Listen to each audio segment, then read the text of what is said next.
Okay, I wanted to talk to you guys about muscle memory. I've heard a lot of people use the term in several different ways, and I just thought it'd be important for you guys to understand what it is really and how you can apply it to your training. So first we're going to say, what is it? And at the end we're going to tell you how you can use it to increase the results you're getting from your training. One, what muscle memory is it? Muscles don't actually have any memory at all. I mean, you can't tell your bicep to remind you to call your mom and then expect a result from it, expect a response. That's just ridiculous though, and I really haven't heard that. But number two, some people say, you know, I'm going to start training again. I'm not as strong as I used to be back in the day, but my muscles, they remember how strong I was, so I'll get stronger really quick as soon as my muscles remember that. And while you could make a case that your muscles can remember or have been habituated to a certain adaptation pattern, and that maybe the adaptation process might be sped along because you've already gone through it, that's not traditionally, in my opinion, how the term muscle memory should or really is used correctly. Now, what muscle memory is: any movement requires your muscles to be recruited, and that requires a recruitment pattern. And a recruitment pattern can be different based on which muscles are recruited, one, and two, can the signal given to the muscles. So that can be differed by one, the amplitude or strength of the signal, two, the duration of that signal, and three, the frequency of each impulse that's given to it. So basically, that has to do with motor learning. So when you learn to walk, that's a certain recruitment pattern, and a certain amount of coordination, inter and intramuscular coordination is involved in learning how to walk. You can learn how to jog, you can learn how to skip, you can learn how to leap, you can learn how to do a dunk, do a reverse dunk. I mean, you can learn how to do all these things. These are different skills, and in a way we call that muscle memory when it's sort of an automatic process. For example, boxers, when you see them training, they're often going through slow motions, training a certain neural pattern so that it's automatic when they're in the ring or in a fight, and you know, anything can happen, but their muscles and their body is trained automatically, has a memory, so to speak, to do the right patterns and to throw a punch a certain way and to keep their guard up a certain way. Well, the same thing I believe is true with a vertical jump. You know, just as walking is different than jogging, and jogging is different than sprinting, they actually are a different recruitment pattern, meaning that things are recruited at different amplitudes, frequencies, durations.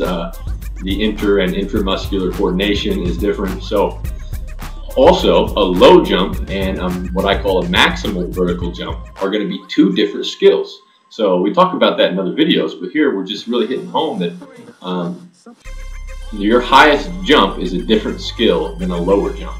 So what you want to learn and train as far as muscle memory is your maximal vertical jump. Let me give you another example here. Throwing a baseball. This is maybe an example you've heard me talk about.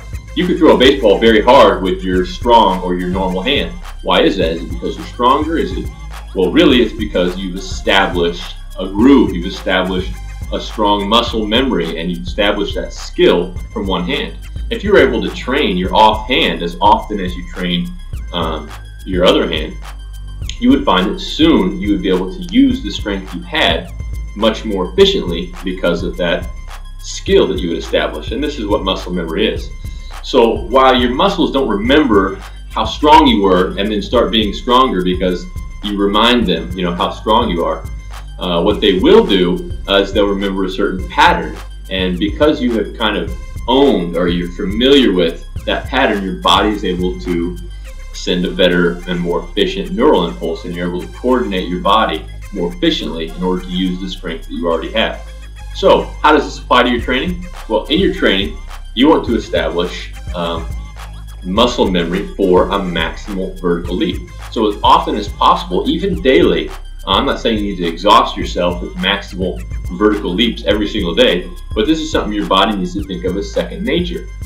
So your sport-specific leaps, whether it's volleyball, whether it's soccer, whether it's basketball, whether it's long triple jump, whatever that muscle pattern is, it needs to be very ingrained and it needs to be maintained. So if you don't have those muscle patterns already, you need to establish them. And if you have them, you need to deepen and maintain them so that you can get the best performance possible out of those specific movements.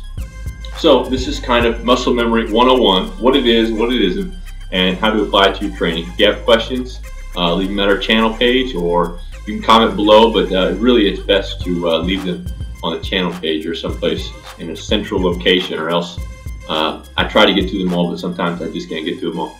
And if you like this video, if you like the way I'm kind of going about this video thing, let me know. Comment if you can, subscribe so that you can get answers to more of your questions. I plan on making this a regular thing, and I really like to explain the principles to you guys, because the better you know the principles, the more free you are to create and to be autonomous with your own training programs, and to be able to assess and know whether a certain training principle or technique is really legit, because you know the principles. You're not just asking someone what the techniques specifically are, although you need those, and of course we go over all those in detail in the jump manual, but I like to tell you guys the principles, and so far you like to learn them. So I'll talk to you soon.